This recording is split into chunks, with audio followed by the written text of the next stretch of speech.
शिव सतासी स्थित है। यो चाहिँ शिव सतासी धामको मूल स्थान है त ल। यहाँबाट बगेर चाहिँ पानी आएर है तल धाराहरू बनाएको छ। भक्तहरू आज शनिबारको दिन भएर धेरै आउँदा देखिन्छ। यहाँ चाहिँ धेरै आउनुहोस्, आज तपाईँहरूलाई म शिव सतासी धाम बगेर यो पानी बगेर यहाँ हेर्नुहोस् आएको ठाउँ। अनि यहाँबाट चाहिँ एकदमै अब के भन्ने, यहाँ चाहिँ नामाकरण चाहिँ के भनेको गरेको छ भने यहाँ चाहिँ सहस्त्र झरना कि सहस्त्र धारा। ल आज म यहाँहरूलाई यहाँको देखाउँदैछु। यो गुफामा चाहिँ ल हेर्नुहोस् तपाईँहरूले। ल यहाँ चाहिँ ए सहस्त्र झरना, यसलाई के भन्ने, सहस्त्र धारा। ल यहाँ हेर्नुहोस् शिव सतासी धामको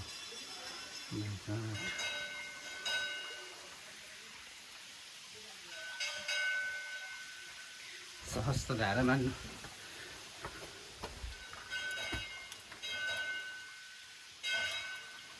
म चाहिँ यहाँनिर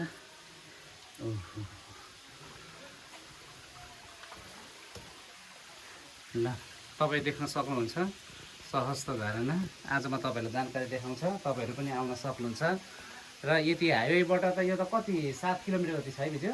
7 किलोमिटर मासतिर चुरेको पहाड फोरेर निस्केको यो शिव सतासी माताको धाममा आउन सक्नुहुन्छ। त्यो चाहिँ सतासी सहस्त्र झरना हो। ल यहाँ हेर्स देख्नु हुनसक्छ। यहाँ गाईको थुन जस्तो आकारमा है सयौँवटा चाहिँ आकार रहेको छ। तपाईँ देख्न सक्नुहुन्छ।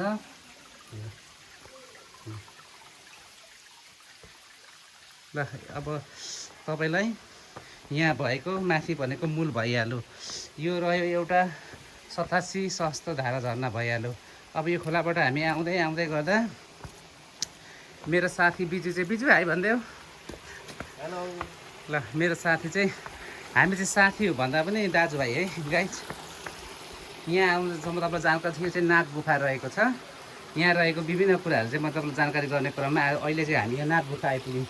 उहाँबाट दर्शन गरेर फर्किने क्रममा है त। ल यो चाहिँ नाग गुफा रहेको छ।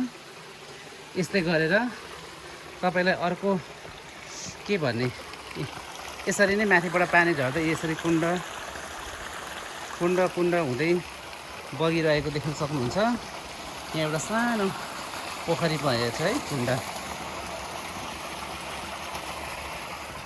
ल अब हामी चाहिँ यात्राको क्रममा यहाँ चाहिँ एउटा तपाईँ देख्न सक्नुहुन्छ माने पनि बनाएको छ है। यहाँ चाहिँ है नेपाल प्राकृतिक रूपमा कति धनी छ है। हामी वास्तवमा नेचुरल्ली बेस्ड भन्छ नि, हामी चाहिँ प्राकृतिक रूपमा एकदमै धनी छौँ। तर यसको महत्त्व चाहिँ खै किन हो, म चाहिँ जनहरूले नबुझे जस्तो लाग्छ। आज शनिबार है, तपाईँहरू यदि स्कुल कलेजका विद्यार्थीहरू हुन्छ भने कुनै ठाउँमा हाइकिङ जाउँ भन्न चाहनुहुन्छ भने यो शिव सतासी धाम चाहिँ एकदमै तपाईँहरूको लागि एकदम उपयुक्त स्थान, प्लस नजिकै न यसमा अब के भनेर एकदम राम्रो हैन। एक दिन पनि तपाईँको लाग्दैन यसमा है, एक दिन पनि लाग्दैन। तपाईँहरू बिहान आएर 9-10 बजेसम्ममा यहाँ दर्शन गरेर है यसरी हाइकिङ आउनुभयो भने पनि एकदमै रमाइलो र रमणीय स्थल छ। र प्रकृतिसँग नजिकै र प्रकृतिसँग नजिक हुनुको फाइदा भनेको नि तपाईँमा भएको एन्जाइटीहरू, तपाईँमा भएको होइन विकार कुराहरू चाहिँ नि प्रकृतिको सामिप्यमा आइसकेपछि तपाईँलाई एकदम रिलाक्स हुनेछ है त। ल बाटोहरू पनि एकदमै त्यस्तो गाह्रोहरू छैन। तपाईँ लट्ठी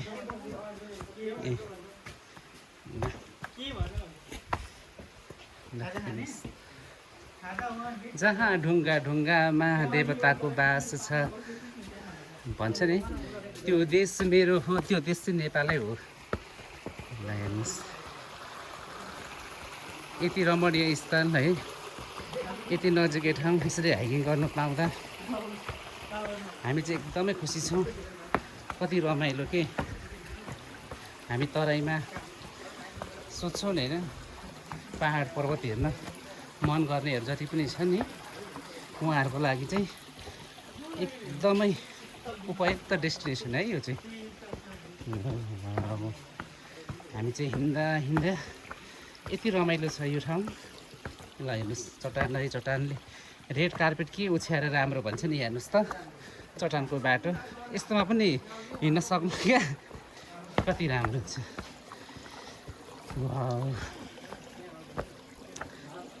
ल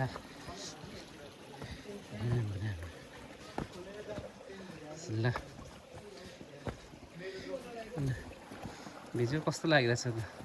हाई ल यहाँ अरू भाइहरू पनि हुनुहुन्छ है।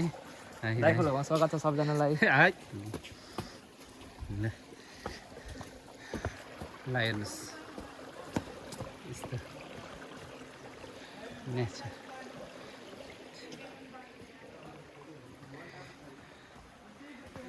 ल बिजु बस्छु मेसिन ल बस्छु मेसिन। ल ल यो मैले तपाईँहरूलाई देखाएँ बिरेनुन पानी भन्छ है। हामी प्राकृतिक रूपमा यति सम्पन्न छौँ। यो चाहिँ 87 धाम स्थित रहेको है, यसमा आइपुगेका छौँ। ल यहाँ चाहिँ प्राकृतिक रूपमा बिरेनुन पानी पाइएको छ र यसको मूल यहाँ हेर्नुहोस् नुन बगेर ओ माई गड मग मग मग मग मग मग मग बास्ना आइरहेको छ। हर हर गङ्गा यहाँ हेर्नुहोस्। ल हेर्नुहोस् यो बिरेनुनको हो है। यसमा तपाईँ यो पानी के भन्ने अब यो प्रकृतिले यति नेचर अमृत समान दिनुभएको छ नि, रोग व्याधहरू नष्ट हुने, गोला ग्यास्ट्रिक है बिजु। ल बिजु अब तिमी यसरी मेरो खिचिदेऊ, यहाँ खिचिदिरहेको छ अगाउनु भइरहेको छ मलाई देखाऊ त। ल ल त्यो देऊ त हजुर, अब आइपुग्यो भए नजिकै छ है। ल बिजु बदल देऊ त। ल खिचिदेऊ कन्टिन्यू है बिजु। ल मग मग मग मग ओ माई गड यस्तो मिठो बास्ना आएको छ बिजु। तिमीलाई कस्तो लागिरहेछ भन त? एकदम एक्साइटेड है, धेरै दिनपछि प्रकृतिसँग रम्न पाइयो है। अनि खुसी छु। आमाम बिरेनुनको यस्तो बास्ना आइरहेको छ नि यहाँनिर। ल यो बिरेनुन चाहिँ आज हामी भरेर लाने क्रममा छौँ है। ल अब सानो बोतल बिजु अर्को पनि सानो बोतल छैन? ती झोलामै छ नि। आज चाहिँ यो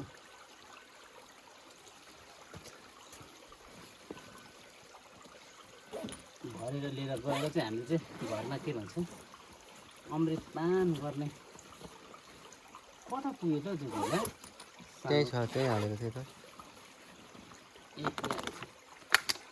के मैले भेटेँ है, यो पानी चाहिँ हाम्रो गाईहरूलाई चाहिँ यो पानी देखाइदियो होइन। ओ माई गड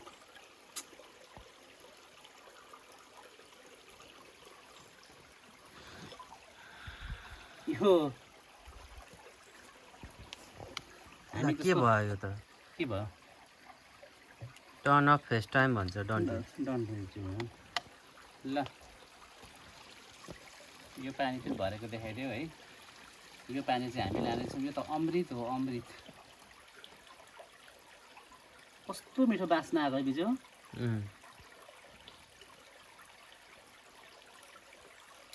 यो त अमृत हो क्या, अमृत।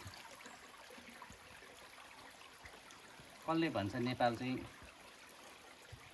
सबै थोक हामी प्राकृतिक रूपमै प्राप्त गरेका छौँ क्या है।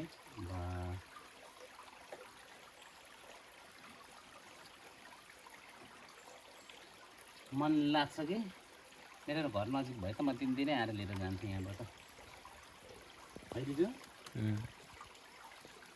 जहाँ ढुङ्गा ढुङ्गामा देवता, यो गीत लेख्नै यो गीत चाहिँ जसले रचना गर्नु भने उहाँले चाहिँ पक्कै पनि प्रकृतिसँग एकदमै नजिक हुनु भएको छ क्या। यो कुन के भएर चाहिँ बन्छ होला यो मिनरल्सहरू हेर्न त यो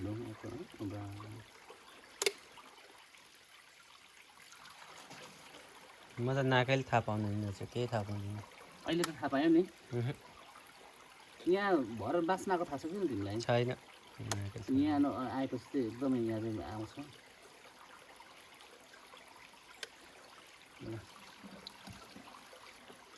यो पानी लगेर खाएपछि है हाम्रो शरीरमा कतिवटा मिनरल्सहरू कम भइरहेको हुन्छ नि। यो नभएको त्यो नभएको अब यदि भरेर पनि लिएर जाने हो, प्लस अगाउँ चाहिँ पिएर पनि जाने हो क्या हामी।